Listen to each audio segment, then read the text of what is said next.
I'm AI Avatar of CA Ratan Mundra. SEEPZ has issued an important clarification regarding procurement of goods by special economic zone units from the domestic tariff area where no export entitlements are claimed. The key message is clear. Physical entry of goods into the SEZ is not the same as customs clearance. Goods cannot be used or consumed until out of charge, commonly known as OOC, is granted in the SEZ online system. The public notice highlights an issue observed in practice. In some cases, SEZ units were bringing goods into the zone before receiving out of charge approval and later requesting post facto regularization. SEEPZ has clarified that such practices are not aligned with the legal framework governing SEZ operations. Since SEZ areas remain under customs control, procedural compliance must be followed before goods can be utilized.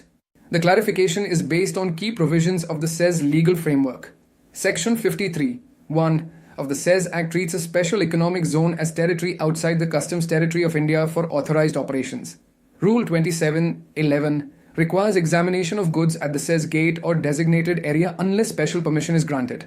Rule 30(11) allows procurement from the domestic tariff area without export entitlements, but customs control still applies before clearance. To bring goods from the domestic tariff area into the SEZ, the DTA procurement form must be filed in the SEZ online system. Supporting documents such as invoices and transport details must also be uploaded. Ideally, this form should be filed before the goods arrive at the SEZ gate or at least at the time of arrival. If goods reach the SEZ gate before out-of-charge approval is granted, they may still be allowed to enter the zone. However, this entry is strictly for custody purposes only.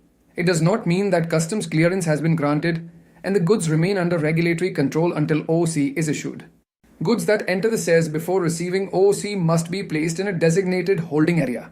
This area must be clearly demarcated and covered by CCTV surveillance. The goods must also be physically segregated from regular production inventory or operational stock. This ensures transparency and proper compliance monitoring. The most critical compliance rule is that goods cannot be used before out-of-charge approval. They cannot be issued to production, consumed, transferred, or used in any operational activity. Only after OOC is granted by the authorized officer in the SEZ online system can the goods be released for authorized operations. If customs examination is required, it must take place before the out-of-charge approval is granted. Such examination requires prior approval from the specified officer. The inspection must be conducted in the designated holding area and properly recorded in the SEZ online system. The notice clearly states that physical entry of goods into the SEZ does not create a right to obtain out-of-charge approval.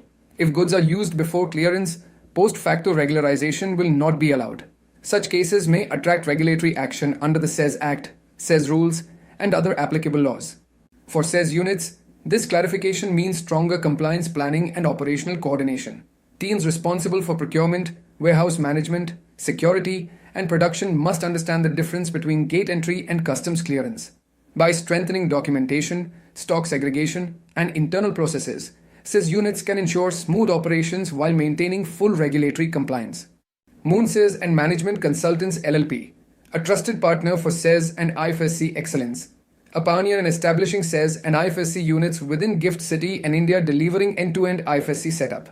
Operational support and handling complaints, risk management renowned for deep expertise in regulatory approvals, capital markets, fund management, insurance, finance company, foreign university BATF, and ancillary regulations, and fintech, expertise in customs clearance for aircraft and ship procurement, leasing, GST, DSPF, IFSCA comprehensive support covering registration, reporting, and regulatory transitions, ensuring ring fencing, transparency, and global compliance standards.